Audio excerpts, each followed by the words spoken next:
ini kita dapat berkumpul kembali di kajian rutin kita setiap hari Ahad. Alhamdulillah, di sini kita akan menyampaikan salah satu hadis Rasulullah SAW. Beliau menyampaikan Abi Qatadah Al-Ansari, dari Abu Qatadah Al-Ansari radhiyallahu an. Semoga Allah Subhanahu wa taala meridhai beliau. Anna Rasulullah SAW su'ila an saumi yaumil Arafah. Nah, jadi bahwa Rasulullah SAW ditanya tentang puasa hari Arafah. Beliau bersabda, beliau menyampaikan, beliau bersabda, yukabbiru sanatal madiyata wal baqiyah.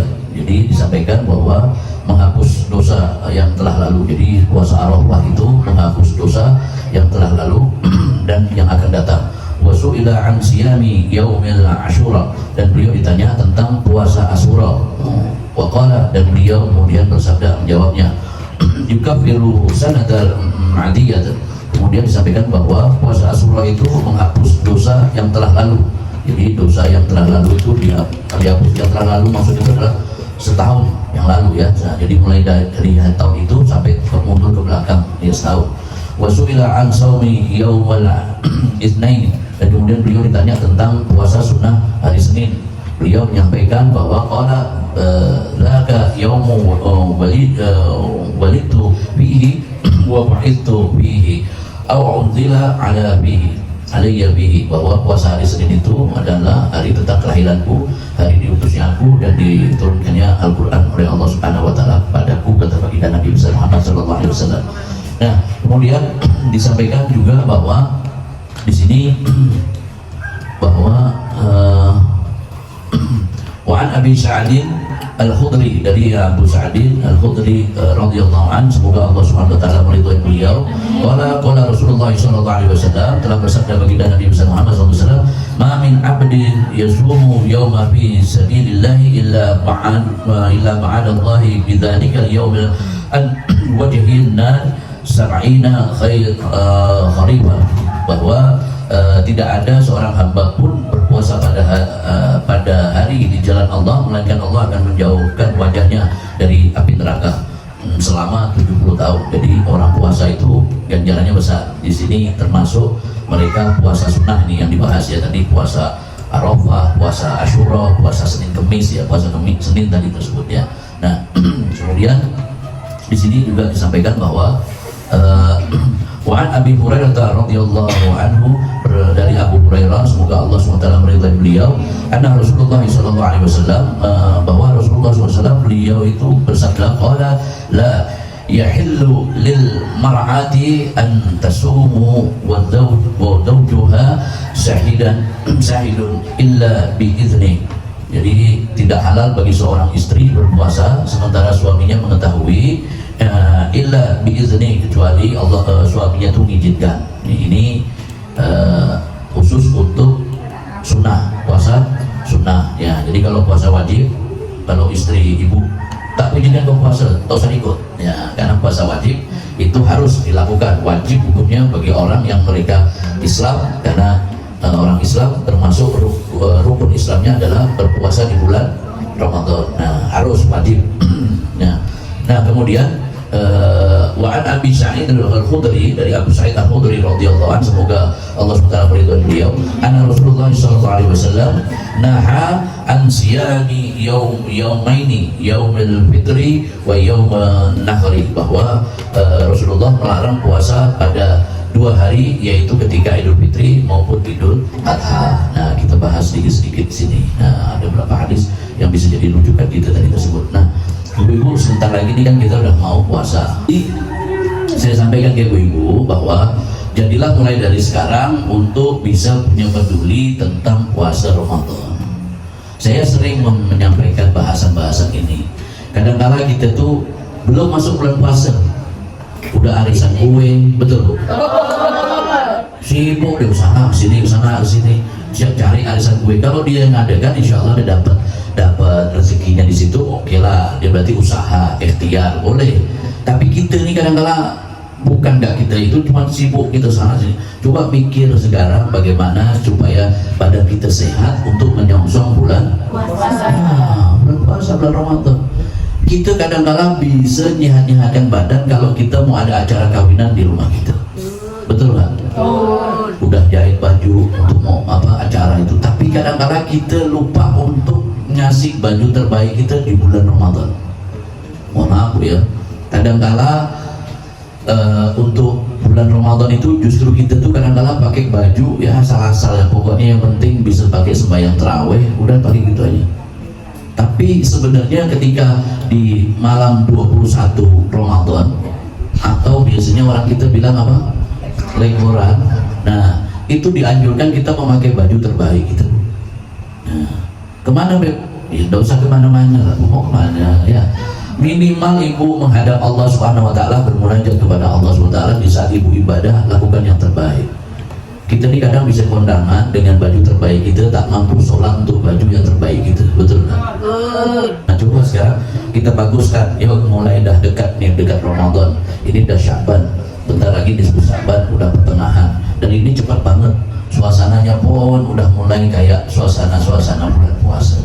Maka coba kita mulai dari sekarang untuk memperbaiki diri kita, sholat kita bagusin, pakaian kita mulai kita bagusin untuk bulan puasa, menyambut bulan puasa. Ahlan wa sahlan bi hudurikum ya Ramadan, ahlan wa sahlan ya Ramadan, syairillah ya Ramadan. Nah, ketika itu minta kepada Allah Subhanahu Wa Taala agar kita diberikan kemudahan, kesehatan selama menyongsong bulan Ramadan ini dan sampai selesainya bulan Ramadan. Anjuran pada saat Syawal itu tidak detail. Satu Syawal tuh Idul Fitri tidak sedetail sebagaimana Idul Adha. Orang-orang Timur Tengah itu justru malah yang paling ramai itu Idul Adha atau puasa hari raya ke-7, bisa seperti itu. Tapi kalau kita ini kan kalau udah masuk Lebaran ya 1 bulan, hulu gile panas berdengkang, anak dibawa. Nah coba, maka kadang-kala tuh juga udah ndak ada melihat waktu lagi. Kadang-kala bukan kita tidak bolehkan ibu, tapi kalau ibu ke rumah orang panas berdengkang segala macam, orang tuh juga kadang-kala habis capek juga, habis jalan, tidak apa-apa, habis kan setahun sekali lebaran habis masak tak bisa, betul. Tapi menjaga kesehatan itu lebih penting. Minum semua dia, pokoknya udah soda, apalagi kemudian yang kotak, yang kaleng, lengkap lah pokoknya itu macam-macam diminum. Akhirnya bulan puasa anak sakit, batuk-batuk mulainya, lalu kemudian suaminya ikut sakit segala macam dan seterusnya. Maka jaga kesehatan. Nah maka utamanya di situ. Maka saya sering bilang bahwa kalau Idul Fitri itu takbiran itu hanya pada malam dan pada saat sholat Idul Fitri saja. Setelah selesai sholat Idul Fitri tidak dibolehkan, tidak dianjurkan kita untuk takbiran.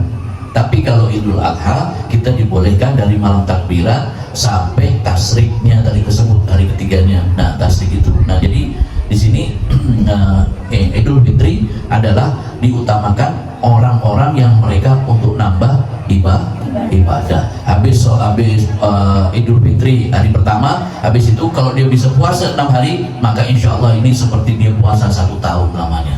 Nah kan luar biasa. Nah jadi momen Idul Fitri bukan melupakan Allah, tapi momen Idul Fitri makin tambah dekat sama Allah. Ada tidak kira-kira lebaran orang yang meninggalkan sembahyang? Alhamdulillah. Ya, bagi yang perempuan yang halangan, oke. Capek, habis pergi jauh, akhirnya tidur tak sembahyang. Nah, habis pergi sana, pergi sini, capek sampai ke rumah tidur. Kemudian bangun-bangun, udah tak terkejar sholat duhurnya udah masuk asar. Nanti niatnya nanti ditakhir aja sekalian. Nah, lalu kemudian ketika ditakhir tak terkejar juga karena udah keburu maghrib. Nah, tapi saya sampaikan, niat takhir itu tidak boleh dilakukan di saat akhir niatnya loh, tidak boleh. Jadi kalau ibu mau mentakhir duhur sama asar, maka ibu lakukan di waktu duhur. Nah, itu duhur itu udah punya niat. Ibu mau waktu sholat duhur, ibu misalkan takhir. Nah, ibu sudah punya niat mau ditakhir. Nah, kemudian bukan berarti niatnya kemudian di saat asar, bukan. Ini bukan niat sholat untuk berdiri, bukan ya, niat karena segala sesuatu ketika ibu mau melakukan menjama itu harus punya niat sebelum sholat ya. Nah, masih di mobil, niatin takhir takdim, maka saya biasanya kalau jamaah yang ikut saya itu saya bilangin di mobil, diniatin ya takhir ya, atau niatin takhir. Jadi nanti insya Allah begitu nanti waktu masuk takhir kita tinggal sholat takhirnya tadi tersebut. Nah ini asar sama zuhur misalnya seperti itu.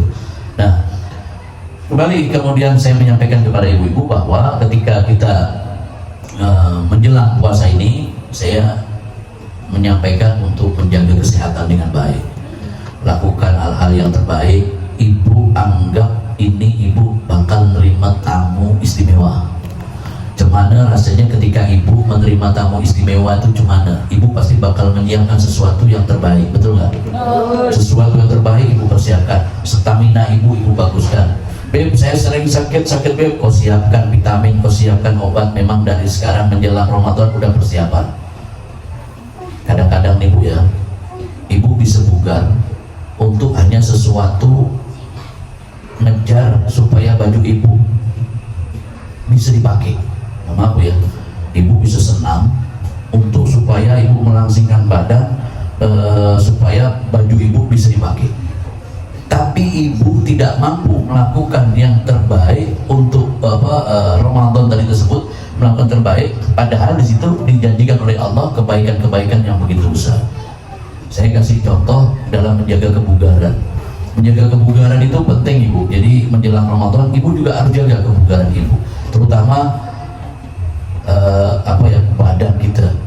Ada orang yang dia dalam puasa tuh dia kadang suka lemah-lemah segala macam. Dia faktor dehidrasi, mungkin kurangnya cairan juga punya pengaruh. Cuma saya sampaikan faktor daripada kurang pergerakan juga itu juga punya pengaruh. Terus kemudian dalam hal seperti puasa, ibu jangan sampai ragu melakukan sesuatu. Kalau ibu ragu, tanya sama orang yang mengerti tentang ilmu tentang puasa yang berkaitan mengenai batalnya puasa atau apa saja. Contoh, wanita yang haid itu saya sering bilang dalam mazhab Syafi'i, haid itu paling cepat 1 hari, bu ya. Haid itu paling cepat 1 hari, paling lama 14 hari atau 15 hari. Ya, itu paling lama bu. Ya, biasa standarnya perempuan itu mohon maaf 7 hari, betul ya? Nah, bapak standarnya biasa 7 hari. Kalau lebih biasanya itu dapat dimundurkan sampai 14 atau 15 hari. Lebih daripada itu, maka itu adalah penyakit. Nah, maka sholat dan puasa harus tetap ibu lakukan. Itu penting bu. Jangan sampai lalu kemudian saya masih keluar darah, Beb. Bukan kan orang yang keluar darah puasanya batal. Enggak bu. Bukan hanya puasa bu. Bahkan orang wudhu pun bisa membatalkan puasa kalau darah itu keluar. Bahkan sholat pun jadi tidak sah kalau darah itu keluar. Tapi kalau darah itu adalah penyakit, maka boleh kita untuk untuk melanjutkan puasa kita, dan boleh kita untuk sholat. Syaratnya bagaimana? Syaratnya misalkan gini, ketika ibu punya darah haid itu ngalir, pastikan pada saat ibu wudhu darah itu tidak ngalir. Nah, ketika darah udah ngalir, ibu wudhu dan ibu sholat. Adapun nanti ternyata darah itu mengalir ketika ibu sholat, maka tidak ada masalah. Tapi pada saat ibu wudhu, darah itu tidak ngalir. Nah, satu. Terus kedua, pada saat puasa. Puasa itu kemudian kalau ibu di saat ibu malam harinya ibu puasa tadi tersebut, di saat sahur itu tidak ngalir, ibu lakukan puasa itu, lanjutkan. Tapi pertengahan itu kemudian ternyata dia ngalir puasanya, darah airnya pula ya, haidnya, darahnya ngalir. Nah, lanjutkan bu, tidak apa-apa bu. Karena segala sesuatu yang tidak dengan unsur kesengajaan, yang sudah sesuai dengan syariat, dia tidak membatalkan puasa. Nah, contoh muntah ini membatalkan puasa kalau dia disengaja. Ibu gosok gigi, terus gosoknya sengaja sampai dalam, akhirnya membuat ibu mual, terus muntah. Ibu sudah tahu kalau ibu gosok gigi terlalu dalam, mungkin akan membuat ibu muntah. Karena biasanya orang yang punya asam lambung, ketika dia gosok gigi sampai ke dalam, dia akan mual dan bisa jadi muntah. Dan ini bisa membatalkan puasa. Tapi kalau dia tahu bahwa itu bakal membatalkan puasa dia, jangan dikerjakan. Berarti tidak gosok gigi, gosok gigi. Bau nanti udah mulut orang puasa udah bau. Tambah lagi tidak gosok gigi. Jadi orang bilang kan apa, Rasulullah bilang nanti mulut apa baunya orang berpuasa itu seperti kasturi. Nah, tapi kan nanti itu di surga ya. Nah, ya. Oh sekarang bau lah, tetap ya. Nah, tetap nanti baunya itu seperti kasturi nanti di surga. Nah, jadi ketika ibu gosoknya terlalu dalam itu muntah. Nah, muntah yang tidak disengaja ini tidak membatalkan puasa. Contoh, ibu perjalanan ibu niatnya puasa, walaupun musafir dia boleh untuk tidak puasa. Ketika di perjalanan ternyata ibu muntah. Nah, muntahnya tadi disebut, maka dibolehkan ibu dapat meneruskan puasanya. Nah, yang penting tidak ada unsur kesengajaan. Nah, seperti tadi tersebut ibu ya, jadi tidak ada unsur sesuatu yang tidak ada unsur sengaja, maka tidak masalah. Nah, bagaimana dengan bekam? Bekam itu ada dua pendapat. Ada yang mengatakan itu membatalkan, ada yang mengatakan tidak. Kalau ibu lebih tanya kepada saya, kalau menurut Habib mana? Kalau menurut saya akan berpegang pada ulama-ulama yang tidak membatalkan puasa bekam itu. Nah, bekam itu membatalkan puasa. Yang penting tujuannya adalah bekam. Itu tidak membatalkan puasa. Ibu suntik untuk kesehatan, misalkan suntik nyeri atau apa, itu dibolehkan. Yang tidak dibolehkan adalah suntik yang dia tadi tersebut berupa vitamin. Itu tidak boleh. Yang suntik vitamin kayak infus, nambah tenaga, itu tidak boleh bu. Di siang hari itu membatalkan puasa. Nah, membatalkan puasa. Nah, maka sesuatu yang membatalkan puasa tadi tersebut bukan hanya makan minum, bersetubuh, bukan hanya seperti itu saja, tapi juga termasuk hal-hal yang lain seperti memaksakan diri memasukkan barang atau apa, mungkin ya biasanya kan ini kan sering terjadi pada ibu-ibu, kalau bapak-bapak jarang ya, penyakit ambeien. Orang kalau biasa sering melahirkan bukan dia beterang sehingga dia biasanya punya ada penyakit ambeien atau wasir. Nah itu ada biasanya obat itu ada yang pakai minum, ada yang model kayak apa, dimasukin dimasukin ke dalam. Ibu jangan tanya masukin apa obat ya, masukin obat, mau jelasinnya sama ibu dia. Nah, masukin obat ke dalam. Bagaimana ini hukumnya? Maka membatalkan puasa kalau dia dilakukan antara fajar sampai menjelang maghrib, dilakukan itu di antara waktu itu membatalkan puasanya. Nah, jadi kalau ibu memang ada penyakit seperti itu bisa dilakukan sebelum subuh, silakan ibu lakukan itu, atau setelah maghrib. Nah, silakan. Nah, kemudian orang yang mereka ya sikat gigi tadi, kembali saya bilang sikat gigi itu dia tidak batalin puasa, tapi dihukumin makruh. Makruhnya itu apabila ibu sikat gigi waktu duhur sampai asar menjelang maghrib, itu tidak boleh. Bukan tidak boleh, makruh. Makruh itu sesuatu yang apabila ditinggalkan dia dapat pahala, ya ditinggalkan dia dapat pahala, dikerjakan tidak berdosa. Jadi ibu tetap, saya mau sikat gigi, tidak apa-apa, silakan, makruh. Kenapa dihukumin makruh? Dikhawatirkan puasa ibu takutnya nanti batal. Kenapa? Sikat gigi ini siang hari kita itu posisi yang banyak mengambut, banyak liur, dan posisi di kerongkongan itu kering. Nah, begitu ibu kumur, ibu tak tersadar, dia bukan tak tersadar, terminum. Tapi kan tidak sengaja, tidak bisa, karena udah ada ragu-ragunya dihukumin makruh. Makanya jangan dikerjakan. Bau mulut tidak apa-apa, memang bau mulut orang puasa ya. Jadi kalau mau sikat gigi, saran saya lebih aman sikat gigi pada subuh. Nah, toh satu harinya kan ibu tidak makan, tidak masalah kalau puasa bu ya. Kalau tidak puasa ya tetap sikat gigi, mau tidur sikat gigi, habis makan atau apa 3 kali habis itu silakan lah. Nah tapi kalau puasa habis sahur sama habis buka puasa udah, nanti mau tidur, nah silakan. Nah jadi seperti itu. Jadi di situ tidak dihukumi batal orang yang sikat gigi, tapi makruh. Nah di sini saya ingin juga menyampaikan ke ibu-ibu bahwa tentang akhir Sya'ban, akhir bulan Sya'ban, Kadang kita itu terkecoh. Saya sering bilang, bahkan kemarin di pengajian kemarin itu disepakat, saya sudah bilang juga, kita tuh kadang lebih terkecoh ketika kita di akhir-akhir bulan-bulannya Allah Subhanahu wa taala. Rajab, Sya'ban, Ramadan. Nah, itu ada hal-hal bagus di akhir bulan tadi tersebut. Jangan sampai ibu terkecoh di akhir bulan Sya'ban ini sehingga ibu sibuk hanya memikirkan lebaran padahal puasanya belum. Sya'ban ini mempunyai kemanfaatan yang besar, terutama dimulai dari nisfu Sya'bannya. Ya, ibu baca doa nisfu Sya'ban sebagaimana para orang tua-tua kita dulu. Setelah itu anjurannya apa? Anjurannya adalah untuk berpuasa sunnah di hari nisfu Sya'ban itu. Beb, kami sedang halangan. Bagaimana, Beb? Nah, ibu bisa lakukan Yaumul Bid. Yaumul Bid tahu ya? Puasa sunnah 3 hari di pertengahan. Ibu bisa ngambil 3 hari boleh, ngambil 1 hari silakan. Nah, misalkan. Nah, kebetulan nisfu Sya'ban ini kena di hari Jumat, maka kita lakukan yaitu di malam Jumat.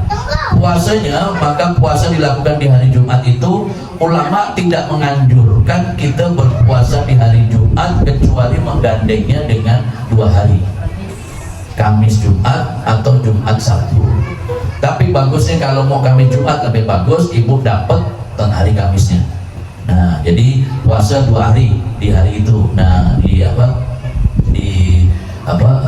nisfu Sya'ban. Nah, karena jatuhnya di hari Jumat. Nah, kemudian nisfu Sya'ban ini fadilah, manfaat keberkahannya ini besar.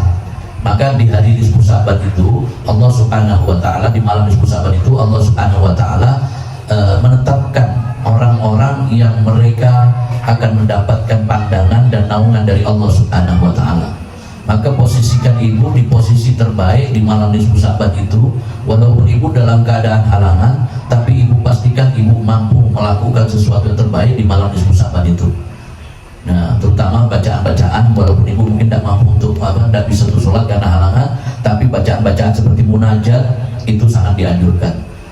Wanita yang halangan bukan berarti kemudian dia meniadakan doa, tetap dia harus berdoa, bermunajat. Dan doa yang terbaik adalah pernah saya sampaikan, yaitu yang pertama dia puji Allah Subhanahu wa taala dulu.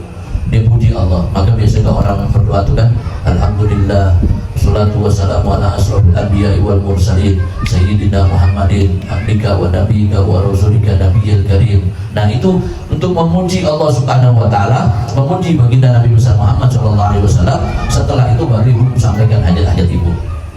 Nah, di sini nisfu Sya'ban selain juga membawa manfaat kebaikan buat diri kita, yaitu menambah keberkahan, juga menambah pahala. Esok harinya kita berpuasa juga insya Allah menambah juga ibadah kita, dan tentunya persiapan kita untuk menjelang bulan Ramadan. Nah, latih ibu yang biasa suka marah, coba untuk sabar. Nah, latih ibu yang biasa suka ngomongin orang untuk tidak ngomongin orang. Latih ibu yang kira-kira ibadahnya kurang, mulai dari sekarang kita perbaiki ibadah kita. Latih ibu mulai dari sekarang yang suka bual, mulai dikurangi, kalau bisa tidak usah bual. Ya, mulai dari sekarang dibaguskan untuk mencapai kebaikan, dan nanti setelah Ramadan kita teruskan kebaikan ini sampai seterusnya, kebaikan-kebaikan tersebut. Kita mulai dari Sya'ban ini, kebaikan-kebaikan perubahan kita mulai dari sekarang, perbaiki semuanya agar menjadi baik. Dan kemudian ajarkan anak-anak kita juga untuk puasa. Sejak kecil kita ajarkan anak kita untuk berpuasa, tapi jangan paksakan dia untuk berpuasa sampai maghrib. Orang ini kan kadang-kadang ditakut-takutin anaknya, kau nggak puasa nanti nggak dikasih kalau lebaran baju baru. Nah, budak ini masih kecil, belum ada tanggung jawab kewajiban untuk dia berpuasa. Yang penting dia sudah menghormati puasanya, udah alhamdulillah. Minimal kalau anak kecil dia dari pagi sahur bersama, habis itu sampai jam 8 atau nanti naik sampai jam 12, naik sampai jam 12. Jangan dipaksa dulu sampai dia maghrib. Bukan apa, begitu ibu maksa anaknya sakit, ibu sendiri yang repot, akhirnya ibu pun tak ikut puasa. Nah, gara-gara apa? Anak sakit, di rumah sakit, kita sibuk mondar-mandir, kita tak puasa. Terawih tak ada, puasa tak ada, anak pun sakit, jadinya repot banget. Jadi anak di sini adalah pendidikannya adalah memberi pengertian kepada anak kita tentang berpuasa, pentingnya puasa wajib, sangat penting kita sampaikan. Tapi sambil dikontrol anak itu dikontrol, maksudnya diperhatikan dia buka sampai jam berapa. batasan anak ini bagaimana untuk dia puasa. Nah ini yang penting ya, saya sampaikan bahwa anak umur 6 tahun dikenalkan tentang sholat. Kalau dia umur 7 tahun dia tidak mau sholat, takut-takutin lu, bukan berarti dipaksa lu, tapi ditakut-takutin. Ayo sembahyang enggak kau? Nah sembahyang nanti tunjukkan apa lidi atau apa. Nah, jangan tunjukkan itu arit atau apa, ngeri udah kan. Nah, tunjukkan lidi. Nah, ayo sembahyang enggak? Nah, tunjukkan, jangan dipukul. Umur 7.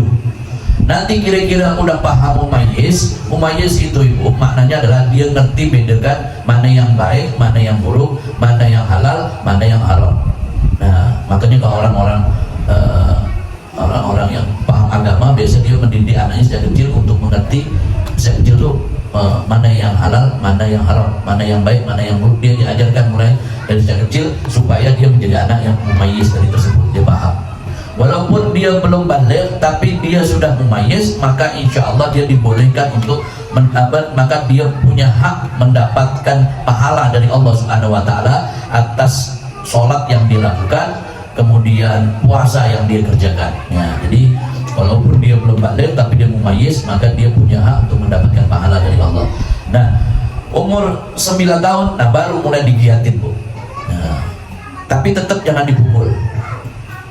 Tapi diberi ancaman lebih detail, misalkan begini, kalau kau tak sembahyang, kau tak dikasih uang jajan, misalkan contoh ya bu ya. Nah, kau tak sembahyang kasih uang jajan. Nah, pendekatan begitu pula dengan hal puasa bu. Puasa ada tahapannya, jangan sampai ibu kemudian ukuran ibu pakaikan dengan ukuran anak ibu, nggak bisa bu. Nah, karena pasti ukuran ibu sama ukuran anak ibu pasti berbeda. Nah, jadi nggak bisa kita dengan ukuran seperti itu. Nah, disampaikan di sini bahwa tentang puasa hari Jumat, puasa sunnah disebut ini merujuk kepada itu salah satu hadis di sini an Abi Hurairah radhiyallahu anhu dari Abu Hurairah, semoga Allah SWT meridhai beliau berkata, qala Rasulullah sallallahu alaihi wasallam, telah bersabda baginda Nabi Muhammad sallallahu alaihi wasallam, la yasumanna ahadukum yaumal jum'ati illa an yasuma yaumata qablahu au yauma ba'dahu. Janganlah kalian diantara kalian berpuasa pada hari Jumat kecuali dia bisa puasa sehari sebelumnya atau sesudahnya, tapi Jumatnya tetap diikutkan. Jadi kalau puasanya tuh Jumat, maka Kamis Jumat atau Jumat Sabtu. Nah, lakukan seperti itu. Nah, saya memberikan kepada ibu pemahaman bahwa untuk menjaga kesehatan dalam selama bulan Sya'ban ini penting, dan meminimalisir hal-hal yang tidak penting ibu lakukan, serta menulis apa-apa yang ibu butuhkan untuk keperluan Ramadan. Nah, orang-orang dulu kalau udah Ramadan mereka benar-benar fokus ibadah. 11 bulan mereka bekerja, 1 bulan itu mereka memang fokus untuk kerja, maka mereka menulis kebutuhan Ramadan itu apa saja, mereka persiapkan saat itu. Nah kalau kita kan enggak, bukan untuk Ramadan tapi untuk Syawal, untuk yaitu Lebaran. Kita mikir gitu, bayangkan Lebaran 1 hari tapi bisa untuk 2 bulan kan, coba 2 bulan belanja. Nah kan makanya di negeri kita ini memang Indonesia agak unik ya, ada THR. Kalau di luar negeri itu pun tidak ada bu. Kami dulu sekolah di Timur Tengah itu tidak ada namanya ada THR. Itu dengar THR itu tidak ada. Indonesia aja gitu. Nah, berkah lah dengan Indonesia ini. Nah, kenapa ini saya sampaikan kepada kalian untuk memperbaiki kualitas puasamu supaya kau bersungguh-sungguh. Kadang-kala kita ini maaf bu, puasa kita tidak menjadi sungguh-sungguh dikarenakan dompet menipis. Ini benar mana ya? Tidak tahu nih. Nah, duit tak ada, puasa tak semangat. Asal duit ada, puasa semangat, jalan semangat, insya Allah semua jadi semangat. Nah, mulai dari sekarang jadikan apa yang ibu lakukan ini terus semangat, menjadi baik, menjadi bagus. Tidak usah ibu pikir nanti, aduh gimana nih nanti aku puasa tak ada dendam. Ibu udah sampai ke situ dulu. Ibu fokus niatin ibadah. ibu songsong dengan gembira. Siapa mereka yang hatinya bergembira dengan datangnya bulan Ramadan, maka Allah dekatkan dia dengan surga. Amin. Cuma senang loh Bu dengan datangnya bulan Ramadan, Bu, bahagia. Nah, maka insya Allah kita dapat juga kabar gembira dari surga, kan nikmat itu. Maka sekali lagi saya doakan juga ibu-ibu insya Allah diberikan sehat. Amin ya Allah. Sebentar lagi kan kita akan istirahat pengajian rutin kita. Minggu depan mungkin kita tidak berjumpa dalam pengajian pengajian minggu berikutnya kita tidak ketemu, dan kita akan ketemu nanti di nisfu Sa'bannya, itu pun malam Jumat ini. Minggu kita sudah punya aktivitas masing-masing. Pesan saya, beraktivitaslah yang baik, cari aktivitas yang bagus. Nasihat saya, cari aktivitas yang manfaat, yang berkah, dan kemudian jaga kesehatan dengan baik, berbakti sama suami ibu semaksimal mungkin, kemudian lakukan yang terbaik, ibadah-ibadah ibu maksimal, dan dianjurkan kita nisfu Sa'ban sampai menjelang Ramadan untuk saling meminta maaf kepada siapapun. Maka dari ucapan ini maka saya akan memulainya untuk memohon maaf kepada ibu-ibu semua yang ada di tempat ini. Di pengajian Ahad ini saya mohon maaf lahir batin mewakili saya sekeluarga, keluarga besar saya, minta maaf lahir dan batin, dunia akhirat. Kalau ada salah ucapan, salah tingkah laku, salah perbuatan, salah pandang, salah pemikiran, saya mohon maaf yang seluas-luasnya sama ibu, insya Allah, karena kita tak tahu apa yang akan terjadi ke depannya. Tentunya kita berharap Allah Subhanahu wa Ta'ala memberikan usia yang barokah kepada kita semua. Tapi kita pasti hal itu akan terjadi dalam kehidupan kita, dan saya doa-doa terbaik untuk ibu-ibu agar ibu senantiasa dilimpahkan umur yang barokah, senang dunia akhirat, dan saya senang kalau ibu tuh banyak rezekinya. Amin. Karena pengaruh dengan pengajian misalnya. Nah, kadang pengaruh, dia semangat itu bagus, punya pengaruh. Nah, jadi saya doain ibu rezekinya gampang, pekerjaannya lancar, usahanya juga sukses, hingga nanti insya Allah ibadahnya pun juga sukses. Saya mohon maaf lahir batin sekali lagi dunia akhirat, dan kemudian kalau ada selama pengajian ini mungkin saya kurang sopan nyampaikan ilmu, mungkin itulah kebodohan saya dalam menyampaikan ilmu. Tapi gaya saya dalam menyampaikan ilmu ya kayak gini. Saya ingin ibu mudah ngerti, mudah paham, karena ilmu ini bukan hanya jalan-jalan ibu dengan baju bagus, jalan-jalan berias segala macam, tunjukkan apa yang ibu punya, hanya ketemu kawan-kawan ibu saja. Pengajian bukan seperti itu, tapi pengajian berangkatnya ibu dengan langkah kaki kanan, dengan niat ikhlas dapat ridho dari suami, maka satu langkahnya 100 kebajikan. 100 kebajikan ibu dapat satu langkahnya, diukur tadi tersebut berdasarkan langkah itu tadi tersebut, sampai ibu kemudian dibawa ke pengajian, pulang kembali ke rumah. Ketika pulang ke rumah, suami ibu dan anak ibu pun mendapatkan barokah dari apa yang ibu dapatkan. Dan semoga Allah Subhanahu wa Ta'ala menjadikan kita pengajian ini jangan menjadi diri orang lain. Saya menyampaikan, jadilah dirimu sendiri. Kau tak perlu ikut, tak perlu bimbang, tak perlu bingung, tak perlu apa dengan hal yang di luar. Fokuslah dengan dirimu, mencari ilmu karena Allah, karena mencari ilmu ini adalah fardhotun, yaitu menuntut ilmu adalah wajib bagi laki-laki dan perempuan. Jadilah kau wanita yang hebat, wanita yang mampu membahagiakan pertama suami dan anakmu, dan menjadi wanita yang hebat yang menjadi kebanggaan buat kedua orang tuamu, wanita yang hebat dapat menjadi kebanggaan daripada Siti Khadijah dan Fatimah Zahra Al-Batul, menjadi wanita hebat kebanggaan daripada umat Nabi Muhammad SAW. wanita hebat yang dipandang oleh Allah Subhanahu wa taala, yang suatu saat nanti insyaallah ibu mendapatkan syafaat dari Nabi Muhammad sallallahu alaihi wasallam.